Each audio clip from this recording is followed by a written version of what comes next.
still here. And you get another chance this day to do better and be better.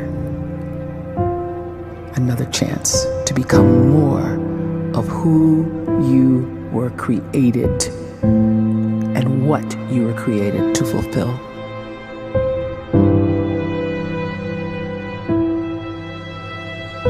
Everyone in the world is capable of living outside the role or beyond the roles that they place themselves in, no matter what it is.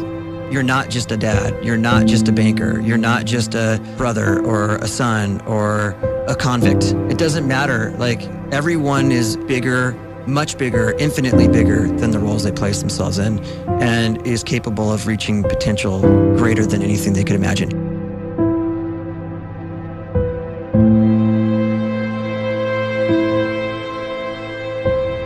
You can live the life you desire.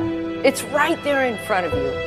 But in order to achieve it, you must first see it, then believe it, and then you must graciously ask and train your brain to help you execute your vision.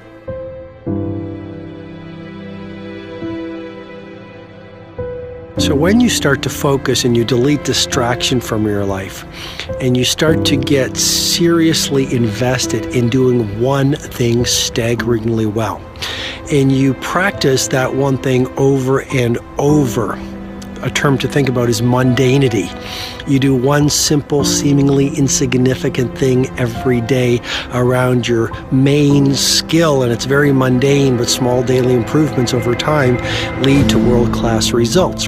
Well, here's what happens in your brain. You start to isolate a single neurocircuit around that skill, and that starts to trigger a certain type of brain cell called an oligodendrocyte, which then releases myelin. Myelin is a fatty tissue that starts to wrap around that single neurocircuit related to that main skill you've been practicing.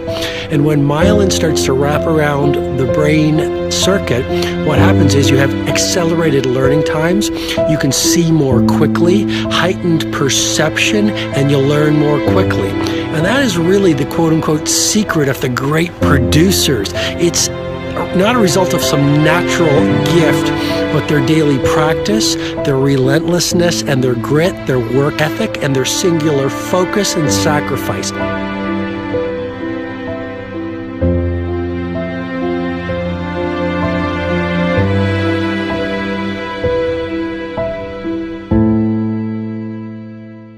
A great life is built not by revolution.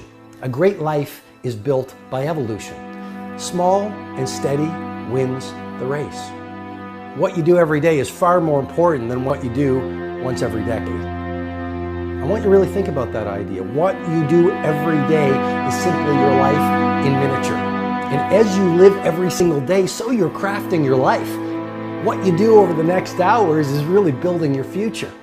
And if you can just get every single pocket of 24 hours right as best as we humanly can, the rest of our life is going to take care of itself. So small wins matter. The scripture says we will eat the fruit of our words. You are planting seeds when you talk. At some point, you're going to eat that fruit. My challenge is make sure you're planting the right kind of seeds. If you want apples, you have to sow apple seeds. If you want oranges, you can't plant cactus seeds, poison ivy seeds, mushroom seeds. You're going to reap fruit from the exact seeds that you've been sowing. In other words, you can't talk negative and expect to live a positive life.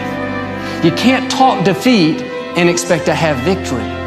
You can't talk lack, not enough, can't afford it, never get ahead, and expect to have abundance. If you have a poor mouth, you're going to have a poor life. If you don't like what you're seeing, start sowing some different seeds.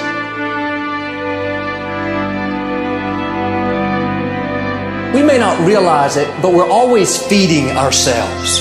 What we watch, listen to, the people we're around, the thoughts we're dwelling on, that's feeding our inner man. If you go to lunch with people that talk bad about the boss, make fun of a coworker, put down a friend. They're feeding you gossip, feeding you jealousy, feeding you disrespect. Here's the key. Whatever you feed is going to grow. You may not like what they're feeding you.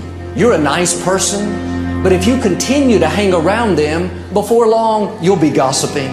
You'll be critical. You'll be disrespectful. Why? Because you kept feeding the wrong things. If you're always feeding negative thoughts, thinking, I'll never get well, I'll never meet the right person, you're feeding doubt, feeding mediocrity, feeding fear.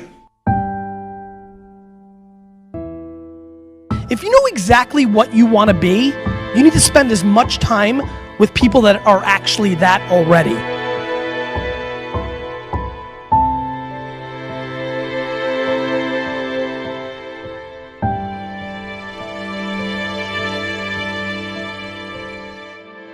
You cannot let a fear of failure, or a fear of comparison, or a fear of judgment stop you from doing what's going to make you great. You cannot succeed without this risk of failure.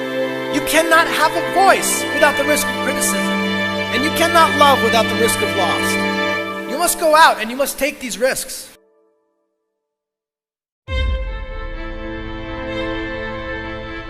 You don't have the time to waste time, because time doesn't wait till you discover your purpose.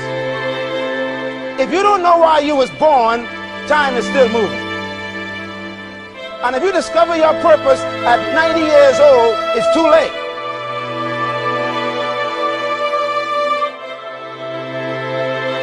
You don't know how young you are.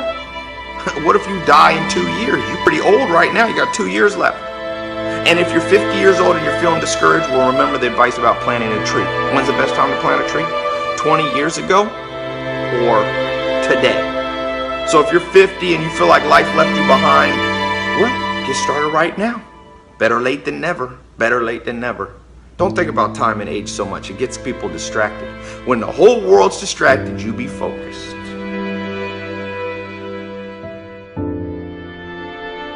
You have to trust your own voice, your own ideas, your honesty, your vulnerability, and through this you will find your way. You do not have to be fearless. Just don't let fear stop you. Live like this as best you can, and I guarantee you will look back on a life well lived. You are capable of greatness in your profession, and more importantly, in your quality of self. Stay hungry. Stay young at heart. Take those risks. You are going to change the world around you in big ways and in small.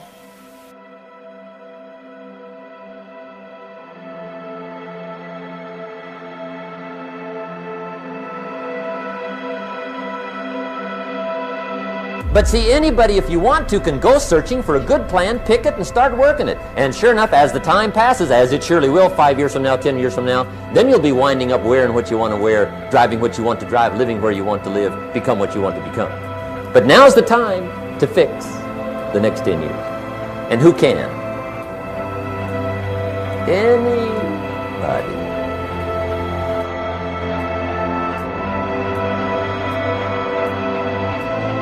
You were created to give life and make a difference with your gift somewhere. That's why you came to this place.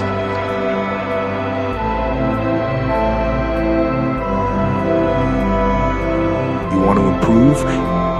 You want to get better? You want to get on a workout program or a clean diet? You want to start a business? You want to write a book or make a movie or build a house or a computer or put together some mobile application? Where do you start? You start right here. And when do you start? You start right now. You initiate the action aggressively. You go.